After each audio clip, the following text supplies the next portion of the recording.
Welcome to day 3 of the Mobile World Congress. We're here in Barcelona. I'm Doug Sabo with Visa, and welcome back to our next segment of Voices of Inclusion.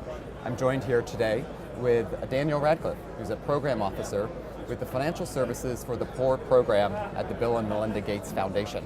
Daniel, welcome. Thanks. Thank you for being here. The foundation has had the Financial Services for the Poor program for a couple years now.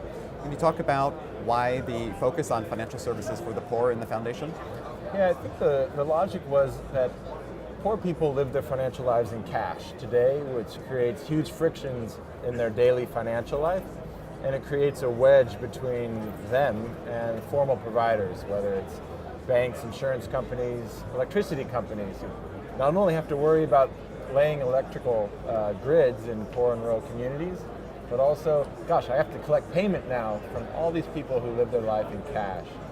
So the logic is, if we can extend digital payment connectivity into poor and rural communities and allow people to convert their physical cash into digital form, it can not only make their own daily life a bit easier financially, but can start integrating them with a whole range of providers who can now transact with them in real time over distance. Okay. The strategy of the Financial Services for the Poor program has evolved over a number of years, as has the greater focus in the world on how we approach financial inclusion. Many years of focus on micro-lending and that element of microfinance shifted to a focus on savings. The strategy for the program has evolved even more recently. Can you talk about how that evolved?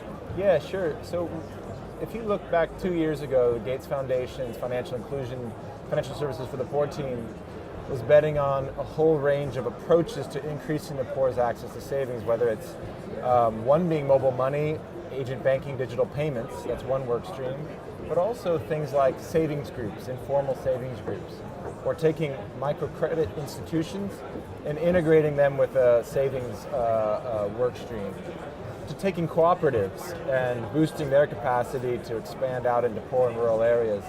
Over time, as the digital payment, both technology and demonstration cases started emerging, we said, listen, we can be most catalytic by focusing on the digital piece. So taking one of those work streams and making that our strategy. And ultimately, the aim is not to focus on one model in particular, but to find one model that can be a platform to integrate all of those other models. So you could imagine a world where digital payment platforms extend deep into poor and rural communities, and those are used to streamline the operations of microfinance institutions who can send and receive loans digitally, savings groups who could do all of their interactions digitally, et cetera. So it ultimately could be a platform approach rather than picking one model. Great. The foundation is doing tremendous work around the world. Any example or two that you want to bring to life for our viewers to go check out something very impactful, interesting, innovative?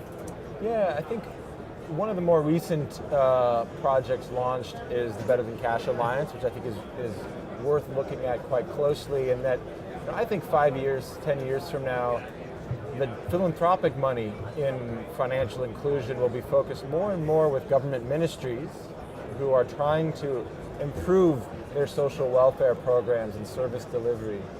And they are looking for support to how to do that and integrate that with payment systems. So for example, how do we pay pensions and move those from cash-based delivery into digital delivery? Or more importantly, perhaps, how do we make sure that when people need cash in an emergency, the government or another provider can make an emergency infusion of cash so that ills like a malaria sickness can be staved off immediately rather than a week's time. And so I think it's a forward-thinking project, the Better Than Cash Alliance, which involves Visa, among others. I'd also take a look at some of the exciting developments in East Africa, where it's no longer a Kenya story. We have neighboring Tanzania doing quite well, now up to several million active customers, and it's really on a very strong growth trajectory. So it's no longer a Kenya story, it's a broader East Africa success story in mobile money. That's great. So we're surrounded here by a lot of buzz, a lot of hubbub around mobile technology here at the Mobile World Congress. Is there something that you're hearing in the sessions you're attending, the conversations you're having, the meetings you're having, that makes you hopeful that mobile technology is going to really catalyze greater financial inclusion? Well, first point is that success is occurring outside of Kenya. So we have good growth in Tanzania, strong growth in Uganda. Pakistan's also doing reasonably well.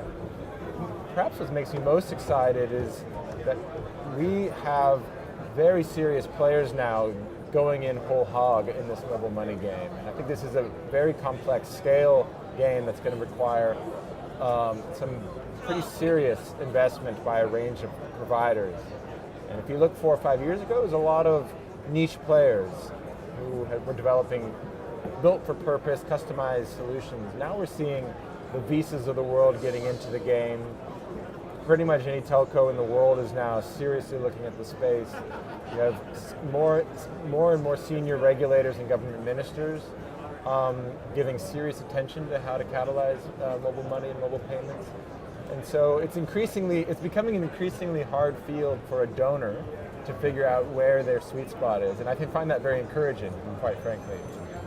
Sure, that makes a lot of sense. But thank you so much for joining us. Thank you. This has been Daniel Radcliffe, Program Officer with the Financial Services for the Poor program at the Bill and Melinda Gates Foundation. This is Doug Sabo with Visa. Thank you for joining us for Voices of Inclusion.